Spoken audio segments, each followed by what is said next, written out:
Today, where many population control campaigns are working in Pakistan, radicals of Islam take matters in their own hands and attempt to put a stop to these campaigns, saying it will reduce the Muslim population.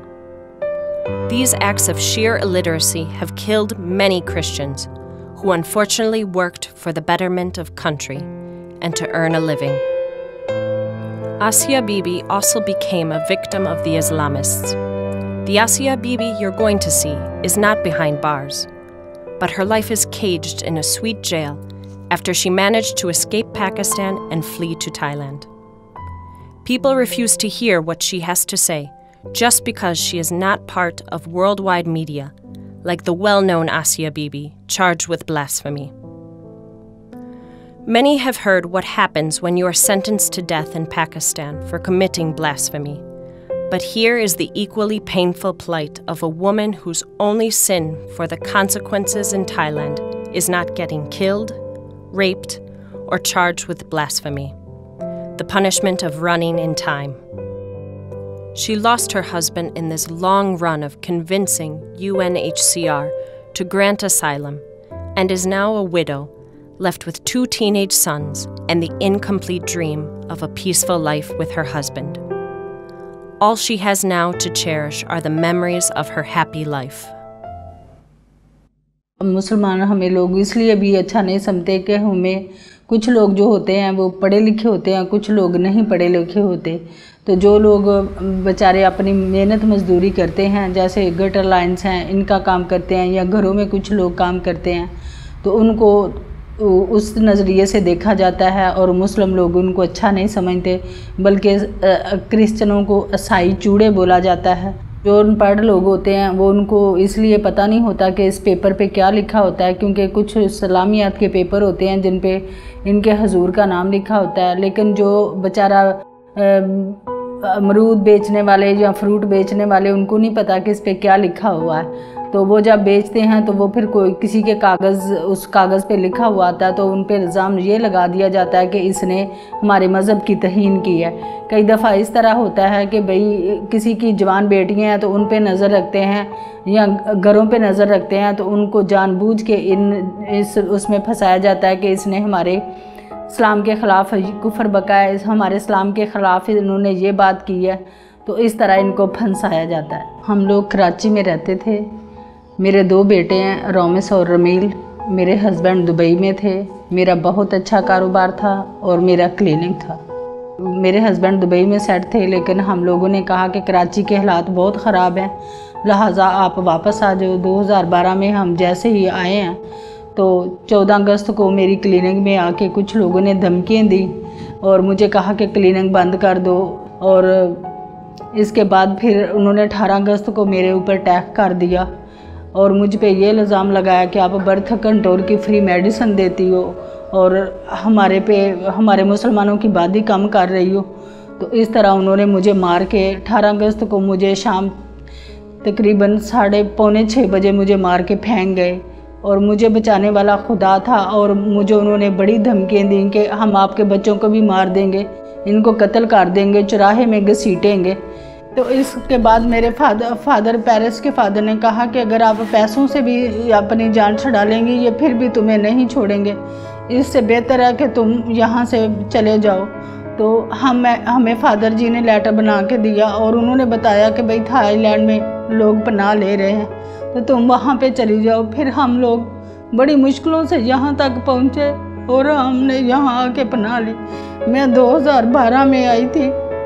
2012 15 तारीख को हम लोग यहाँ पे पहुँचे थे। यहाँ हम ये सोच के आए थे कि यहाँ पे हमें कोई परेशानी नहीं होगी, हम आज़ादी से घूम सकेंगे, आज़ादी के साथ रहेंगे और यहाँ की थाईलैंड की गवर्नमेंट हमें एक्सेप्ट करेगी और हम जब अंडर यूएनओ होंगे तो हमें किसी चीज़ की परेशानी नहीं होगी, धमकियों का डर नहीं होगा।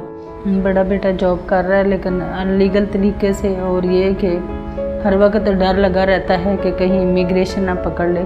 हम चाह रहे थे कि उसको एजुकेशन दिलवाएं, लेकिन यहाँ पे एजुकेशन का भी कोई वो नहीं है, क्योंकि हर माँ बाप की ख्वाहिश होती है कि बच्चों को एजुकेशन अच्छी दिलवाएं। लेकिन यहाँ पे वो जॉब कर रहा है, ज़ाहिर है वो जॉब नहीं करेगा तो हम खाएंगे कहाँ से। 2013 में जब हमारा इंटरव्यू हुआ 24 दिसंबर को, तो यूएनओ का रवैया हमारे साथ बहुत अच्छा था। इसके बाद 24 अप्रैल को हमारा 2014 में रिज़ल्ट रिफ्यूज़ का मिला और मेरे हस्बैंड बहुत परेशान हो गए। उनका ब्लड प्रेशर हाई हो गया और टेंशन ले ली उन्होंने। इसके बाद उनके घुटने में भी दर्द होता था, तो वो मेडिसिन पेन किलर ले लेते थे। इसके बाद हर जगह जहाँ भी जाते थे, श्री राज हॉस्पिटल, राजवीति हॉस्पिटल और जहाँ कहीं भी क्लिनिक्स पे जाते थे तो डॉक्टर्स कहते थे घुटने का ऑपरेशन करवाओ, लेकिन मेरे पास इतने सोर्सेज नहीं थे कि मैं उनका ऑपरेशन करवा सकूं। लिहाजा मैं यूएनओ के पास भी गई, मैं चर्चेस के पास भी गई और मैं अपने वकील लॉयर के पास भी गई, लेकिन असालम असेसर्स में मेरी कोई सुनाई नहीं दी, कोई सुनाई नहीं मेरी हुई। और आखिर में मेरे हस्बैंड 2015 28 दिसंबर को उनकी डेथ हो गई। इसमें मैं बहुत ज़्यादा परेशान हूँ कि मेरे बच्चे भी यतीम हो गए और मैं भी बेवा हो गई। जहाँ हमने ये था, हम आए थे कि हमें यूएनओ तहफ़्फ़ुज़ देगा, हमारी सुनाई होगी, हमारे में परेशानी से बचा जाएगा, लेकिन यहाँ पे आके मुझे बहुत परेशानियों का सामना करना पड़ा और हम लोग अभी भी बहुत परेशान हैं। हम पाकिस्तान से आए थे कि जहाँ आके परेशानियाँ कम होंगी, हम आज़ादी के साथ चर्च जाएंगे, क्योंकि पाकिस्तान में चर्चों में बम ब्लास्ट होते थे। तो यहाँ पे सोचा था कि अच्छे तरीके से हम इबादत कर सकते हैं, लेकिन जहाँ पे भी डर और ख़तरा रहता है कि हमें इमिग्रेशन ना पकड़ ले, और एक कमरे में रहते रहते तंग आ गए हैं बच्चों के साथ, ताकि ना कोई बाहर जा सकते हैं ना कहीं आ सकते हैं, इवन के फूड लेने के लिए भी बाहर नहीं जा सकते। परेशानी लगी रहती है और ज़हनी टेंशन बहुत है कि भाई कहीं हम जाएंगे और पकड़े जाएंगे।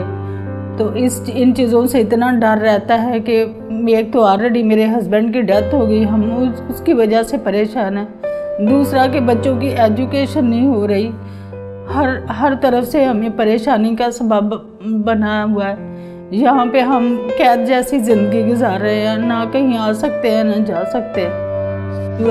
यूएनएचसीआर इतना लंबा टाइम पीरियड ले रही है कि उतने में बीमारियाँ भी हैं और टेंशनें भी हैं, और टेंशन ले ले के इंसान ज़्यादा बीमार होते जा रहे हैं, परेशानियाँ हैं और ना मेडिकल की सहूलत है, क्योंकि अगर मेडिकल की सहूलत होती है तो इंसान फिर भी परेशानियों से बचता है, लेकिन यहाँ पे मेडिकल की भी सहूलत नहीं है, खाने के लिए नहीं है, तो मेडिकल कहाँ से पूरा किया जाए। क्योंकि मुझे पता है कि मैंने किस तरीके से मैंने अपने हस्बैंड के लिए मेडिकल के अखराजात पूरे किए, लेकिन फिर भी हमें कुछ हासिल नहीं हुआ। उनकी ज़िंदगी भी जाती रही और मज़ीद परेशानियों में रहे। और अगर अभी भी ये हमें कुछ तहफ़्फ़ुज़ नहीं देंगे, ना हमें मेडिकल देंगे, तो ज़रा मज़ीद परेशानी है। और टाइम पीरियड इतना लंबा है कि इंसान सोच के और ज़्यादा बीमार पड़ता है और बीमार हो रहा है।